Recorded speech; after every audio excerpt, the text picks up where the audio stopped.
যে বিষয়গুলো বোঝার চেষ্টা করব সেটা হচ্ছে সীমান্ত পার করে এই ব্যক্তি এলো কিভাবে এপারে, কিভাবে এই পুরো চক্রটা চলে, এখানে এসে কোথায় ঠাঁই হয়েছিল, কারা প্রশ্রয় দিয়েছিল, এবং এখন সেই ঠাঁইটা বা সেই মাথার ছাদটা সরে গেল কেন, এই পুরো বিষয়টা একটু বোঝার চেষ্টা করো পিঙ্কি। আমি নিশ্চিতভাবে তোমার কাছে আবারও যাব, কিন্তু এই মুহূর্তে একটু ঐন্দ্রিলার কাছে যাব। আমি বলবো তুমি কথা বলতে থাকো ওই ব্যক্তির সঙ্গে। আমি ঐন্দ্রিলার কাছে যাব, কারণ ঐন্দ্রিলার সঙ্গে আমি দেখতে পাচ্ছি আরও অনেকে রয়েছেন দাঁড়িয়ে, যারা হয়তো বাড়ি ফেরার জন্য এই মুহূর্তে মুখিয়ে রয়েছেন। ঐন্দ্রিলা, যারা রয়েছেন তোমার সঙ্গে তারা কি বলছেন?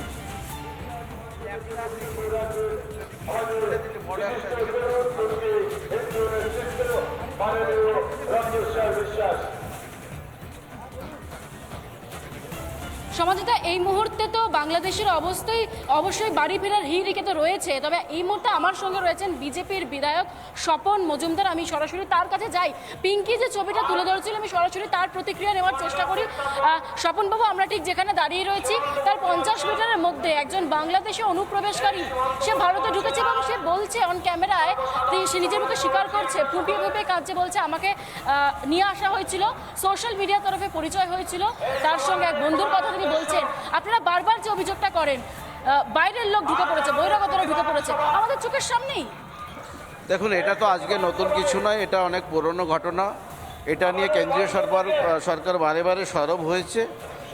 রাজ্য সরকারকে বারে বারে তার কাটা দেওয়ার জন্য জমি চেয়েছে, কিন্তু রাজ্য সরকার এখনও পর্যন্ত জমি অধিগ্রহণ করে দেয়নি। এটা আমাদের অত্যন্ত দুর্ভাগ্যজনক, বা বলতে পারি রাজ্য সরকার এই তার কাটা না দেওয়ার পিছনেও কিছু কারণ আছে। এই তার কাটা দেওয়া মানেই রাজ্য সরকারটাই থাকবে না। কতটা হাত থাকলে একজন বাংলাদেশিকে ভিতরে ঢুকিয়ে নিয়ে আসা যাচ্ছে এবং সে বলছে যে তাকে এই মুহূর্তে তার সঙ্গে কথা বলা তো হচ্ছেই না এবং সে কি করবেন তিনি বুঝতে পারছেন না, এবং তিনি ফুপিয়ে ফুপিয়ে কাঁদছেন এবং বলছেন যে আমি কি করব। তিনি সরাসরি কথাগুলো বলছেন, মানে কোন জায়গায় আমরা দাঁড়িয়ে রয়েছি। দেখুন, আমাদের সকলে জানি বাংলাদেশে হিন্দুদের উপর যে অত্যাচার হচ্ছে সনাতনীদের উপর, সেটা এক শ্রেণীর মানুষ করছে। সেই এক শ্রেণীর মানুষ বা ভারতবর্ষে তথা পশ্চিমবঙ্গেও সন্ত্রাসী কার্যকলাপ চালানোর জন্য বিভিন্ন বাহানায়, বিভিন্ন অশিলায় এইভাবে এখানে পাঠানো হয়। এই রাজ্য সরকারের সদিচ্ছা নেই তাদেরকে প্রোটেক্ট করে বাইরে বের করে দেবে। সেটা যদি থাকতো, তার কাটার ব্যবস্থা করার জন্য জমি অধিগ্রহণ করে দেওয়া হতো। যেহেতু সে তাদের জোরে, তাদের ক্ষমতায় এখন চেয়ারে বসে আছে, তার জন্য সেটা সে করছে না। আমরা অতি দ্রুত বাংলার মানুষকে, সনাতনী মানুষকে আর্জি জানাবো, আপনারা এই সরকারকেও বিদায় দিন। তৎসহ বাংলাদেশ থেকে আসা যারা জামাতি এবং উগ্রপন্থা মানুষ, তাদেরকেও আমরা আটকাতে যেতে পারি।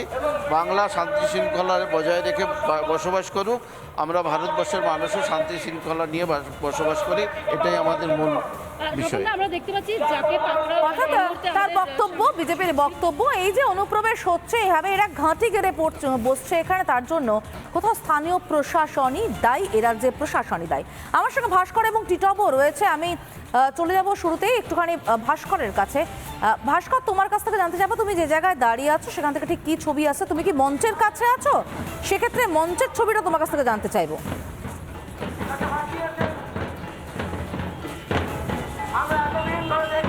একদমই সমাজযুক্ত। দেখো, এই মুহূর্তে আমরা দাঁড়িয়ে রয়েছি সনাতনী ঐক্য পরিষদের ডাকে যে প্রতিবাদ মঞ্চ, সেই মঞ্চের সামনে।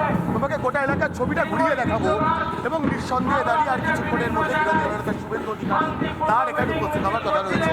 তার আগে তোমাকে যদি ছবিগুলো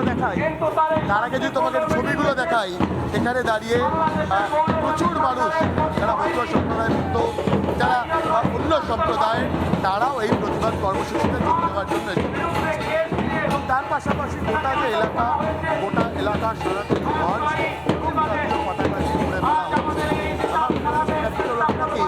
এখন আমার সঙ্গে এসো।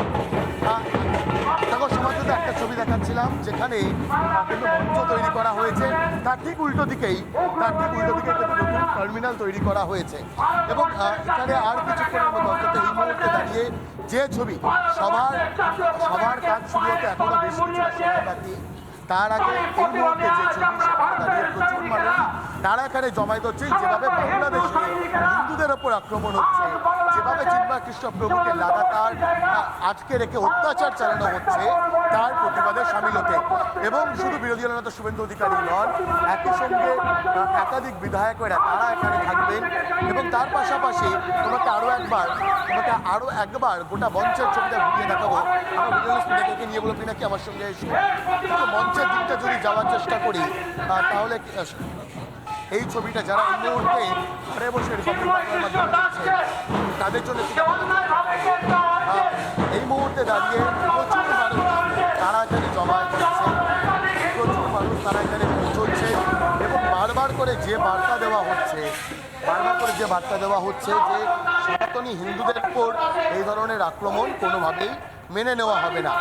এবং দেখো আমার ভিডিও স্ক্রিনে যে ছবিটা দেখাচ্ছে, এবং অবশ্যই সমাজটা লাগাতার আমরা এই মঞ্চের ছবিটা দেখাবো।